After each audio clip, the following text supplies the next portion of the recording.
세계적인 여성 잡지 엘르의 편집장이었던 장 도미니크 보비에 관해서 그 이야기를 들어보신 적 있으실 겁니다. 물론 이 사람이 젊었을 때에도 이 프랑스 사교계를 풍미했던 사람이라 유명했지만, 그러나 세계적으로 유명세가 생기고 또 수많은 사람들에게 이전에 없던 감동을 줬던 것은 그의 삶에 굉장히 큰 한 사고가 있었기 때문이었거든요. 이 사람이 43살 나이에 일찍 뇌졸중에 쓰러지게 됩니다. 쓰러지고 나서 3주 후에 기적적으로 의식을 찾게 되는데, 흐릿한 그 시선으로 의사가 보여지게 되었죠. 그 의사에게 청천벽력 같은 소리를 듣습니다. 당신은 감금증후군입니다. 다시 말해 전신마비입니다. 정말 온몸이 말을 듣지 않습니다. 의식은 차려졌지만 자기가 움직일 수 있는 것은 이제 왼쪽 눈꺼풀밖에 없었어요. 그런데도 불구하고 그는 포기하지 않고 그 눈꺼풀을 계속 깜빡거리는 신호로 계속 대피라는 사람에게 신호를 보내서 알파벳을 연결해서 결국 세상과 소통해냅니다. 그리고 하루에 한 문장 만드는데 처음에는 하룻밤이 걸렸대. 하룻밤이. 그렇게 20만 번을 깜빡거려서 그는 죽기 전에 책 한 권을 써내게 되죠. 자신이 그 신세에서 깨달았던 것들, 그것을 남기고 세상을 떠나는데, 그것이 유명한 영화로도 우리가 보게 되었던 그 제목이죠. 잠수종과 나비입니다. 이 책에 보면 우리에게, 독자들에게 수많은 깨달음을 줍니다. 서문에 뭐라고 말하냐면, 우리 입가에 흘러내리는, 그리고 고인 그 침을 삼킬 수만 있다면 우린 행복한 사람이다. 한번 침을 삼켜보세요. 우린 쉽죠? 너무 당연하죠? 그런데 이 침을 자유롭게 삼킬 수 있는 것도 누군가에게는 그토록 큰 기도 제목이라는 겁니다. 이 사람은 깨닫는 것을 계속 이야기해요. 뭐라고 말하냐면, 불평과 원망, 그건 말할 수 있는 거잖아요. 말을 할 수 있다는 거잖아요. 이 사람 뭐라고 하냐면, 불평과 원망은 행복에 겨운 자들의 사치스러운 신음일 뿐이었다. 자신은 과거 이미 건강한 몸을 가지고도 매일 아침 불평하며 툴툴거리며 일어났던 나의 모든 과거의 아침을 죄스럽게 생각한다. 그는 계속해서 행복이 가까이 있음을, 그리고 감사는 선택하는 것임을 우리 독자들에게 알려주기 시작했어요. 그래서 그 제목이 이런 겁니다.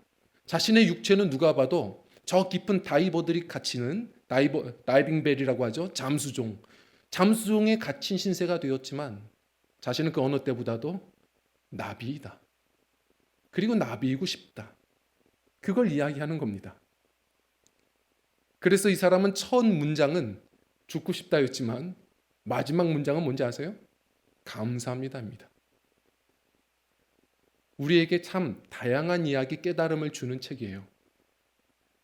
서구 사회에 유명한 속담이 있습니다. 세상에서 가장 가르치기 힘든 수학 문제는 받은 복을 세어보는 일이다.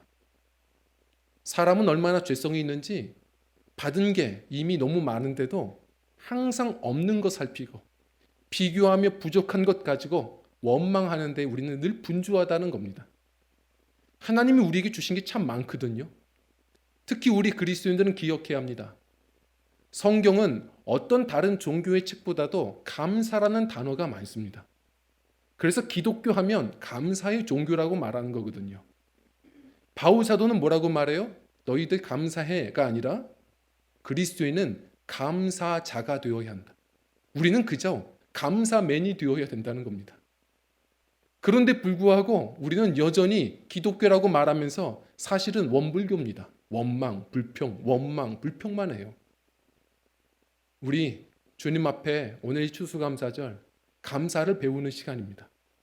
항상 주님의 은혜 앞에 구원받은 백성들 늘 감사해야 되지만 깨닫지 못하는 우리에게 그래서 이 절기를 주시는 것 아니겠습니까?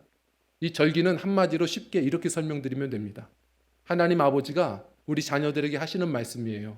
너 감사합니다 해야지. 너 감사합니다 해야지. 예전에 부모님들이 그랬잖아요. 아이들에게 감사를 가르친다고요. 그래서 예전에는 뉴스 시간에도요, 좀 이 명절 되면은 단란한 가정들 그렇게 꼭 구색 맞춰서 찍어가지고서 뉴스에 보내주고 보여주고 했습니다. 아세요? 예전에 그래서 그런 내용이 있었어요. 기자가 단란한 가정을 딱 찍는데 딱 맞춰서 할아버지가 사인과 함께 손자에게 이렇게 세뱃돈을 주는 거예요. 그러면 이 세뱃돈을 딱 받는데 이 엄마가 카메라도 있겠다 괜히 할 말이 없어서 애를 툭 찌르고 얘기합니다. 야, 너 감사합니다 해야지. 너 감사합니다 해야지. 그랬더니 이 똑똑한 아이가 뉴스가 난리 났죠. 똑똑한 아이가 뭐라고 했냐면 엄마가 쓸 거니까 엄마가 해야지. 우리에게 하는 말이 참 많습니다. 성도님들 아십니까? 우리가 아이들에게 감사를 가르치지만 사실 감사를 제일 많이 하는 건 아이들입니다. 제가 나이가 들면서 느끼는 것이 있는데 나이가 들수록 감사를 잃어버립니다. 모든 게 당연하고 모든 게 익숙해져 버립니다. 아이들은 날마다 새롭거든요. 그런데 우리는 모든 게 익숙하다고 생각해서 감사를 놓치며 살죠. 아이작 윌튼이 말한 대로 감사는 지옥에서 천국으로 나아가는 분기점이라고 말했어요. 우리가 너무 좋아하는 제자입니까? 후안 카를로스 오르티즈도 뭐라고 말했냐면 감사는 천국의 언어다. 기억하셔야 합니다. 우리의 삶을 한번 돌아보시죠. 사실 어떤 비행기도 크든 작든 그 비행기 동체를 움직이는 것은 가장 앞에 1.5평 조종석입니다. 다시 말해 우리의 인생을 천국이냐 지옥이냐 늘 판가름하고 결정하는 것은 이 한 평도 안 되는 마음이에요. 이 마음이 감사의 밭이냐 원망의 밭이냐. 노르웨이 속담처럼 감사하는 마음은 사단이 씨를 뿌리지 못해요. 이 한 해를 돌아보십시오. 혹시 우리의 마음이 감사를 놓치고 있는 것은 아닌지. 오늘 주님이 말씀하시는 거예요. 우린 늘 감사해야 되지만 왜 이 감사절기를 우리에게 주실까? 한번 깨달으라는 거예요. 너 감사합니다 해야지. 참 받은 게 많은데. 자, 오늘은요. 추수감사절 구약 성경의 초막절의 정신을 우리가 기억하고 또 지키는 날이에요. 초막절. 초막에서 이스라엘 백성들은 일주일 동안 광야 생활을 기억하면서 감사하거든요. 그리고 그들은 그날 곡식을 그리고 과일을 다 저장을 하고선 예배한다고 해서 수장절이라고도 말합니다. 자, 요 때가 언제였느냐? 요 기간이요. 우리 한번 출애굽기 23장 16절인데요. 읽어보겠습니다. 시작. 수장절을 지키라. 이는 네가 수고하여 이룬 것을 연말에 밭에서부터 거두어 저장함이니라. 아멘. 자, 출애굽기 23장에는 연말이라고 했습니다. 그리고 출애굽기 34장에는 새말이라고 말했어요. 똑같습니다. 한 해의 끝이에요. 기억하십시오. 추수감사절 그것은 교회력으로 얘기하자면 마지막 절기입니다. 한 해의 마지막 절기예요. 크리스마스는 시작입니다. 성탄절은 시작이고요. 추수감사절은 마지막이에요. 연말에 지키는 것이죠. 주님의 뜻입니다. 성도님들, 이 한 해 다사다난했을 겁니다. 그래서 우리는 감정에 따라 상황에 따라 불평도 하고 원망도 하셨을 거예요. 그러나 어떻게 지냈든지 간에 우리 감사하는 백성들, 이 마지막 이 한 해의 끝자락은 적어도 이 마지막 순간은 감사로 질끈 매듭지어야 합니다. 모든 것이 하나님의 은혜였습니다. 오늘 이 예배 시간에 우리 주님 앞에 온전한 감사로 이 시간의 매듭을 잘 지으셔서 우리 새로운 한 해는 또 주님께서 복 주실 것을 기억하고 소망으로 맞이할 수 있는 우리 지혜로운 시간의 청지기들, 저와 성도님들이 되시기를 간절히 부탁을 드립니다. 자, 오늘 성경 말씀은 우리에게 가르칩니다. 우리가 무엇에 감사해야 하는가? 아니, 그리스도인들은 왜 범사에 감사합니까? 이 코로나 기간에, 재난에 지금 자영업자들 너무 힘든데 왜 이런 시간에도 추수감사절을 우리에게 주셨을까? 우리는 무엇에 매번 감사할 수 있는 것일까? 그리스도인들의 감사는 이유도 달라야 합니다. 오늘 말씀 이렇게 우리에게 가르치시는 겁니다. 우리가 늘 감사할 수밖에 없는 이유. 자, 첫 번째로는요. 같이 읽겠습니다. 시작. 이웃에게 나눌 수 있는 자가 되게 하셨습니다. 아멘. 우리 한번 말씀요. 우리 오늘의 말씀 우리 14절 말씀만 한번 좀 읽어보도록 하겠습니다. 14절입니다. 읽어보겠습니다. 시작. 절기를 지킬 때에는 너와 네 자녀와 노비와 네 성중에 거주하는 레위인과 객과 고아와 과부가 함께 즐거워하되. 아멘. 아시다시피 저는 목회자 가정에서 자랐습니다. 그래서 어린 시절부터 그냥 부모님 존경하고, 그래서 저도 자연스럽게 목회자가 되고 싶은 꿈이 있었습니다. 그런데 저에게는 한 가지 기도 제목이 있었거든요. 하나님, 제가 나중에 목회자가 되고 싶은데, 그런데 한 가지, 저는 목회할 때 좀 폼나게 하고 싶습니다. 저는 좀 폼나게, 근사하게 하고 싶습니다. 그 기도 제목 안에는 뭐가 담겨 있는 거냐면, 저는 헌금 설교 안 하고 싶습니다. 그래서 사실은 저도 지금도 좀 남아있는 것 같아요. 잘 못하는 게 그래서입니다. 그런데 말씀을 읽다 보면 그것도 교만인 거예요. 성경에 보면 목회자는 우리 성도님들께 또 기도도 가르쳐야 하고 찬양도 가르쳐야 하거든요. 마찬가지예요. 헌금도 기도와 그리고 찬양처럼 전통적으로 은혜 받는 수단입니다. 그런데 오늘날 우리의 문제는 뭐냐면 헌금을 잘 못 가르치고 교회는 또 그 헌금을 잘 못 사용해서 문제인 것 같아요. 헌금의 이유는 무엇이냐? 바울 사도가 뭐라고 말했죠? 재물을 버는 것도 다 은사가 달라요. 우리는 구하지만 다 다릅니다. 교회는 서로 다른 은사가 모이는 거예요. 그 은사가 없으면 다른 은사가 있을 거예요. 다 필요한 하나님이 하나 되게 하신 그런 지체들이에요. 그런데 재물 얻는 것도 은사가 다르기 때문에 성경은 뭐라고 하냐면 서로를 공평케 하려 함이니라. 적어도 이곳은 경쟁의 사회가 아니라 천국의 지점과 같이 서로가 함께 있는 대로 모아서 또 함께 또 나눌 수 있는 공동체가 교회여야 한다는 겁니다. 헌금의 큰 의미 중에 하나가 그래요. 자, 그래서 오늘 말씀도 마찬가지예요. 17절 말씀 한번 읽어볼까요? 시작. 각 사람이 네 하나님 여호와께서 주신 복을 따라 그 힘대로 드릴지니라. 아멘. 왜 우리가 이렇게 힘든가 아시는데, 때로는 우리 형편 주님께서 더 잘 아실 텐데 왜 성경 안에서는 항상 왜 공수로 빈손으로 오지 말라고 할까? 왜 이렇게 힘대로 드리라고 항상 말씀하실까? 우리가 오해하시지 말아야 될 것은 하나님은 바로 이 마음이 있으신 거예요. 바로 아까 전에 읽었던 14절입니다. 하나님은요, 10손가락 깨물어서 안 아픈 손가락 없지만, 다시 말해 모두를 다 사랑하시지만 구약 성경 보면 특이하게 하나님이 편애하는 사람들이 있습니다. 누구죠? 나그네, 고아, 과부입니다. 다시 말해 그 성 안에 있는 도와줘야 될 사회적 약자들이에요.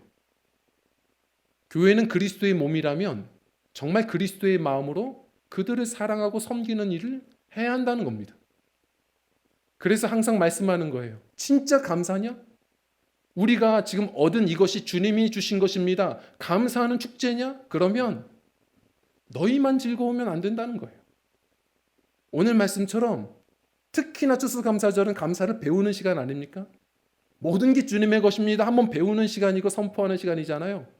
진정한 즐거운 우리 축제라면 하나님 받으시는 감사는 물론 우리의 자녀들과 우리 성전에서 봉사하는 자들과 함께 초대하고 기쁨의 잔치를 누려야지만 그 안에 빼놓지 말아야 될 것, 이 고아와 과부들, 나그네들을 살필 수 있어야 한다는 겁니다. 저는 사실은 이 말씀을 모르는 게 아니라 매 절기마다 사실 보는데, 사실 이번 절기 때는 말씀을 준비하는데 마음에 막 부딪히는 거예요. 사실 우리 성도님들께 미리 협의를 하지는 않았지만 우리 성도님들이 또 성경적으로 함께 나누다 보면 공감해 주실 거라 믿어서 사실 미리 또 외국인 근로자교회 우리 흔연교회 목사님과 이미 얘기를 좀 나눴어요. 그래서 아직은 협의를 하지 않아서 우리가 전체를 어떻게 사용할 수 있을런지 모르지만 그래도 우리는 일정 힘을 다해서 한번 좀 섬겨보고 싶다. 지금 이 나라에 찾아온, 그리고 예수 믿겠다고 저렇게 애쓰는 외국인 근로자 그 교회 성도들의 상황을 좀 한번 알려줬으면 좋겠다 하는데, 교회 상황은 늘 들었어도 그 각 가정들의 그 형편과 상황들을 한번 듣는데요. 나중에 한번 보십시오. 눈물 없이 못 듣습니다. 우린 돌아봐야 합니다. 주님께서 하시는 말씀, 진짜 주님께 감사한다면 우리 주님의 마음을 헤아릴 수 있는 날이어야 합니다. 그래서 오늘 우리 이렇게 많은 또한 여러 곡식과 열매들을 올리고 우리가 잔치하지만 저는 이것도 할 수 있으면 나눌 수 있었으면 좋겠고, 그리고 추수감사절 이 봉투에 우리가 예물하는 게 있다면 교회가 또 힘을 다해서 한번 그 가운데 우리가 기도하고 또 나눌 수 있는 시간이었으면 좋겠습니다. 그것이 하나님이 우리에게 알려주시는 진짜 감사입니다. 감사 제사를 한번 생각해 보세요. 자, 성경에서 율법에서 주님이 이 정신을 우리에게 자꾸 알리시는데, 성경에 보면 레위기, 성경 말씀 읽다가 레위기에서 탁 막히시죠? 힘드시죠? 어려워요. 제사법이 자꾸 나옵니다. 자, 5가지 큰 제사 중에 화목 제사가 있습니다. 즉 화목 제사 중에 그 중에 참 어렵죠. 그 중에서 또 3가지 제사로 나뉘어요. 화목 제사 중에 3가지가 뭐냐면 하나님께 감사드릴 때 드리는 감사제가 있고, 서원하여 드리는 때에 드리는 서원제가 있고, 자원하여 드리는 자원제가 있습니다. 그런데 어떻게 지켜야 하는지 조금 달라요. 자, 한번 볼까요? 우리 레위기 7장 15절과 16절을 읽어보겠습니다. 시작. 감사함으로 드리는 화목 제물의 고기는 드리는 그날에 먹을 것이요 조금이라도 이튿날 아침까지 두지 말 것이니라. 그러나 그의 예물의 제물이 서원이나 자원하는 것이면 그 제물을 드린 날에 먹을 것이요 그 남은 것은 이튿날에도 먹되. 아멘. 자, 무슨 얘기입니까? 똑같은 화목제인데 예를 들어서 소를 드려요. 소를 드리는데 어떻게 하라고 해요? 감사 제사면 그 당일에 먹어라. 서원제나 자원제는 다음날 부패하기 전에 먹으면 돼요. 그런데 감사 제사는 당일날 먹으랍니다. 왜요? 당일날 먹을 수 있는 분들 계세요? 소를요? 소 한 마리를요? 여러분들 가끔 저 안양에 어떤 고깃집 가보면 소 한 마리에 뭐 59,900원 막 그래요. 그거는 드실 수 있죠. 그거는 우리 주인분께서 조금 농담해 주시는 거고, 아니면 소를 제대로 못 보신 거예요. 소 한 마리 어떻게 먹습니까? 혼자가 아니라 예를 들어서 뭐 우리 손율수 지사님 그리고 우리 창현 형제 청년부 남성교회 대표로 둘이 모여서 회식을 해도 해봐야 한 3kg 먹으면 대단할 겁니다. 한 5kg은 드실까요? 아무튼 못 드실 거예요. 아무리 배불러도 계속 열심히 먹어도 못 드실 겁니다. 이것은 무슨 얘기냐? 우리의 욕심을 아시는 거예요. 그날 먹어라? 다시 말해 나누라는 겁니다. 성 안에 있는 사람들 다 불러서, 그래서 화목제사 때는요 다 불러서 축제합니다. 그래서 함께 나눠요. 먹을 수 없는 사람들, 슬픔에 겨운 자들을 같이 기쁨의 축제로 초대합니다. 그래서 하나님과 화목하려고 감사합니다 제사 드리다가 사람들과도 화목해지는 복을 얻어요. 이게 하나님께서 주시는 은혜입니다. 욕심과 이기심의 잠수종에 빠진 우리를 끄집어내시는 거예요. 너희에게 준 그것이 누구로부터 온 것인지를 봐라. 하나님의 마음을 그래서 헤아려 우리를 또한 끄집어내셔서 진정한 기쁨을 주시는 분이세요. 자, 오늘 추수감사절이죠. 추수도 마찬가지예요. 레위기를 보세요. 추수할 때 어떻게 하라고 합니까?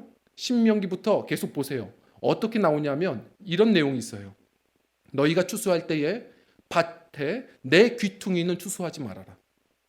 이런 법이 세상에 어디 있습니까?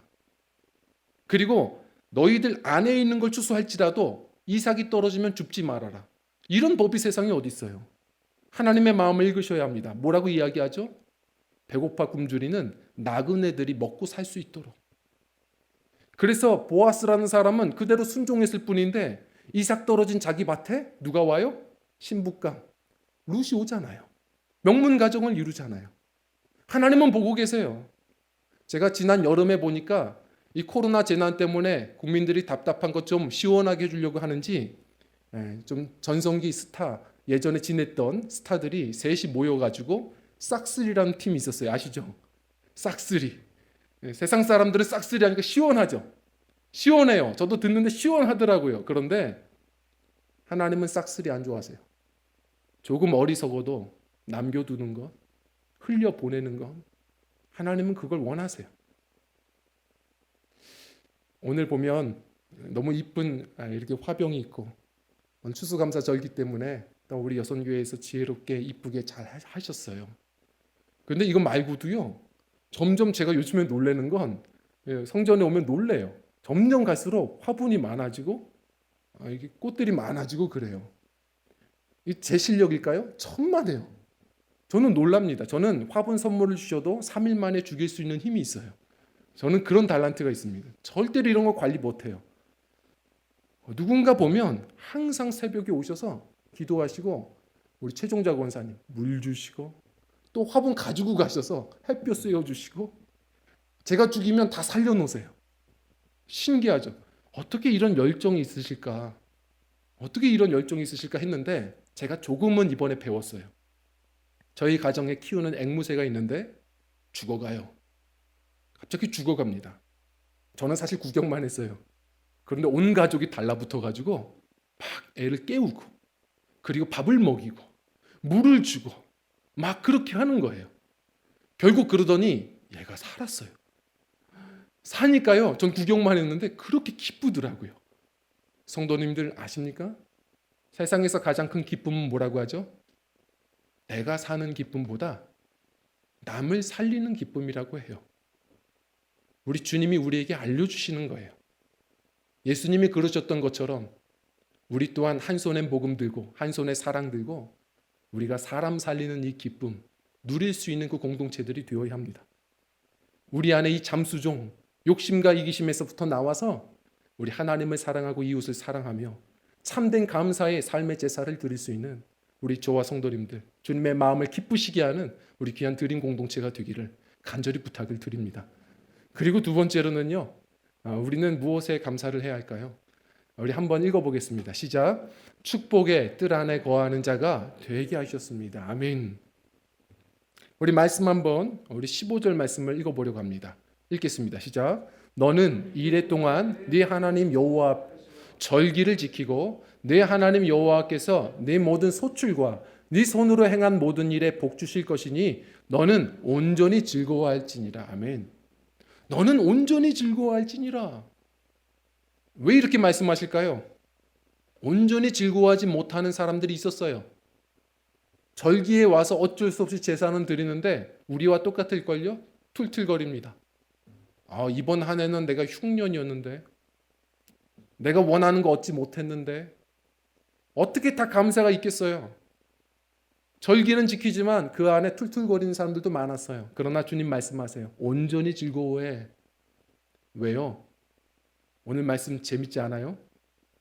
너희 복 주신 것 때문만이 아니라 우리 믿음의 사람들이에요. 복 주실 것이니 너희는 온전히 즐거워해. 엊그제는 이제 수능이었습니다. 제 주변에 누가 있나 돌아봤는데 깜짝 놀랐어요. 저희 막내 조카가 벌써 수능 시험을 봤더라고요. 너무 빨리 컸어요. 근데 이 조카를 생각하면서 얘기를 나눠보면서 이 아이만 생각하면 흐뭇해지는 예전의 추억이 있거든요. 또 떠올리고 대화를 나눠요. 이 아이가 예전에 어렸을 적에요, 저에게 큰 감동과 깨달음을 줬어요. 얘가 위에 형이 있다 보니까 늘 형이 사랑을 독차지하니까요, 늘 둘째는 그래요. 서러워요. 항상 사랑에 갈증을 냅니다.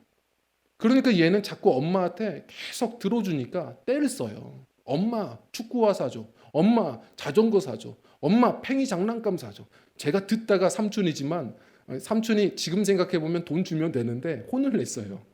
너 왜 이렇게 떼쓰냐. 근데 엄마는 또 계속 알아주고 들어주다가 지 엄마가 나중에는 지쳤어요. 야, 엄마 더 이상 못 사줘. 얘가 왜 못 사주냐고. 그래서 엄마가 그때 장난기가 발동된 거예요. 엄마가 요즘 아파. 곧 죽어. 이렇게 얘기한 겁니다. 그랬더니 얘가, 저희는 놀랬죠? 다들 깜짝 놀랐어요. 상상치 못한 드라마, 심파극이 시작됐습니다. 엄마 가지마. 엄마 죽지마. 나 다 필요 없어. 나 축구화도 필요 없고 자전거도 필요 없고 나 엄마만 있으면 돼. 정말 눈물 없이 못 봐줘요. 감동이었어요. 그런데 그때 9살 난 지 첫째 형이 툴툴거리고 또 나오더니 동생아 울지 마라. 사람은 태어나면 다 한 번씩 죽는 거야. 그래서 감동이 또 다 깨졌어요. 그런데 이 둘째 아이가 그때 울면서 했던 얘기가 지금도 가슴에 남아요. 정답 아닙니까? 우리가 왜 자꾸 하나님께 간구하죠? 왜 자꾸 모자르다고 우리가 불평하죠? 생각해 보세요. 여유 있는 거예요. 자녀들이 진짜 원하는 것은 부모님이에요. 부모님의 사랑의 울타리, 축복의 울타리가 우리에겐 진짜 필요한 복이거든요. 때로는 그러나 그걸 놓치고 뭐가 있는지 없는지만 봐요. 진짜 우리에게 복은 뭡니까? 복의 근원 되시는 하나님이에요. 오늘 이 시간은 복을 주신 하나님, 그러나 또한 지금도 주고 계시는 하나님, 그리고 앞으로도 내 인생 가운데 선하게 주실 하나님, 그 복의 근원 되신 하나님의 뜰 안에 우리가 있음에 오늘은 다른 거 다 내려놓고 주님 바라보며 주님 안에 있음에 감사하는 날이 되어야 합니다. 다윗은 시편 기자들은 그래서 항상 많은 복을 얻은 것 같아요. 주의 뜰 안에 살게 하신 사람은 복이 있나이다. 다른 게 복이 아니에요. 주님의 뜰 안에 있음이 우리에겐 감사해요. 그게 복입니다. 어떤 목사님이 그러더라고요. 성도들을 보면 다람쥐 같다고. 이게 좋은 얘기가 아니에요. 아, 우리가 귀여운가? 아니에요.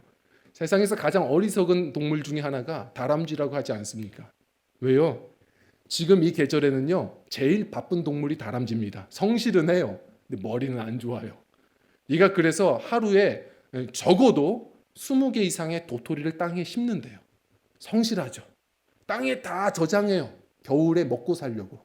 그런데 95%그 도토리를 못 찾는답니다. 왜 그럴까요? 얘가 항상 저장하고 나서 자기가 장소를 기억하려고 위치를 보다가 하늘을 보고 기억한대요. 아, 구름 모양 보면서 여기다가 내가 저장했구나. 구름은 내일은 바뀌거든요. 미련하죠. 다음 날 와보면 그 구름 모양 찾아보면 딴 데 가는 거예요. 어리석죠. 그런데 그 어리석음이 누구보다 지혜로움이에요. 결국은 이 다람쥐들이 그렇게 숨겨 놓아서 친구들이 서로가 먹고 또 다른 미물들이 먹으며 겨울을 살아요. 더불어서 아십니까? 대부분은 못 찾는데 그 도토리들이 그러면 없어지나요? 아니요. 때가 되면 상수리나무 숲으로 다가와요.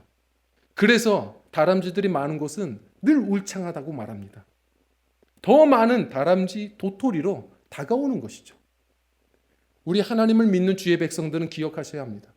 우리에게 지금 무언가를 주셨습니까? 도토리입니다. 그럼 안 주셨습니까? 그러면 끝났나요? 아니요. 안 주셨으면 이제 다가올 내가 구한 것보다 더 크고 선한 무언가의 상수리 나무를 기대하시면 됩니다. 이게 믿음의 여정입니다. 이것이 신앙인입니다. 제가 좋아했던 후배가 있어요. 지금도 참 사역 잘하고 있는데 신학교 시절에 이 친구가 이렇게 얘기했어요. 형님, 제가 이번에 하나님의 은혜를 좀 제대로 좀 누리고 오고 싶습니다. 저는 어디 기도원 가는 줄 알았어요. 근데 이 친구가 아시죠? 소록도에 봉사활동을 간 거예요. 소록도 가보셨습니까? 나환자들, 할머니, 할아버지들 그렇게 환자들과 가족들이 모여서 그렇게 살아요. 그곳에 가서 봉사를 하는데 참 멋진 친구죠. 그렇게 얼굴 까매지면서까지 봉사하고선 딱 오는데 애가 정말 달라졌어요. 한마디 하는데 은혜가 돼요. 이 친구가 뭐에서 깨달았냐면 얼굴이 그렇게 문드러지고 다들 어렵게 사는데 그 할머니 할아버지들은 매일같이 성전에 와서 아침 저녁 할 것 없이 와서 기도해요. 이 한국 땅을 위해 기도하고 오히려 잘 사는 것 같은 자녀들을 위해서 기도하고 기도한대요. 그런데도 항상 그 기도할 때 보면 감사합니다. 감사합니다. 자기는 그게 너무 희한해서 자기는 건강한데도 한 번도 감사를 해본 적이 별로 없는데 늘 요즘에 불평과 원망이 많았는데 뭘 그렇게 감사하나 궁금하다가 나중에 오기 전에 담당 목사님께 물었답니다. 목사님, 저 할머니 할아버지들은 왜 그렇게 감사하는 거예요? 제가 너무 궁금해요. 그랬더니 목사님이 얘기하더래요. 여기 할머니 할아버지들은 매일 아침마다 저 밑에 있는 섬에 좀 다녀오십니다. 그 섬이 어딘데요? 또 섬이 있어요? 소록도 말고요. 예, 지라도라는 섬이 있습니다. 지라도요? 처음 들어봤는데 어디 있는 거죠? 하박국서 3장 17절입니다. 아침마다 묵상한대요.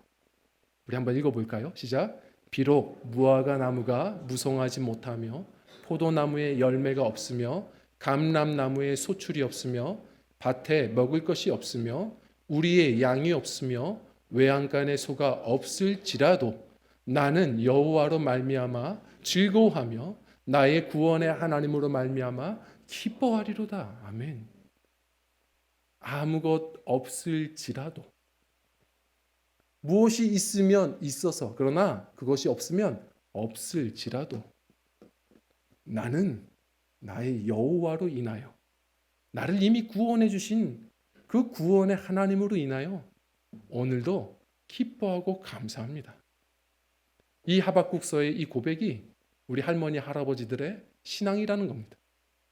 성도님들, 우리가 무엇 때문에 불평합니까? 이미 구원을 얻었습니다. 그리고 우리는 지금도 주님 안에서 피로의 복을 날마다 누리며 살아갑니다. 우리 기억하십시오.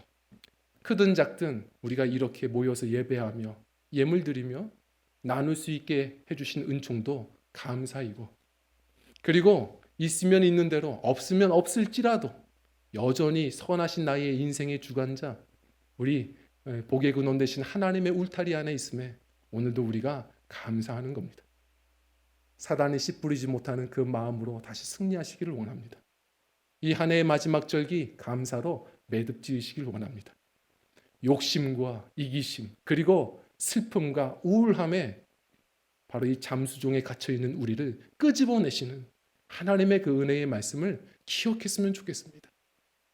여기까지도 주님이 도우셨고 우리의 인생 끝까지 주님은 신실하게 복 주시고 지키실 것입니다. 감사하며 우리 나아갈 수 있는 승리하는 우리 천국의 백성들, 저와 성도님들 되시기를 간절히 부탁을 드립니다. 우리 함께 찬양하고 기도하는 시간 갖겠습니다.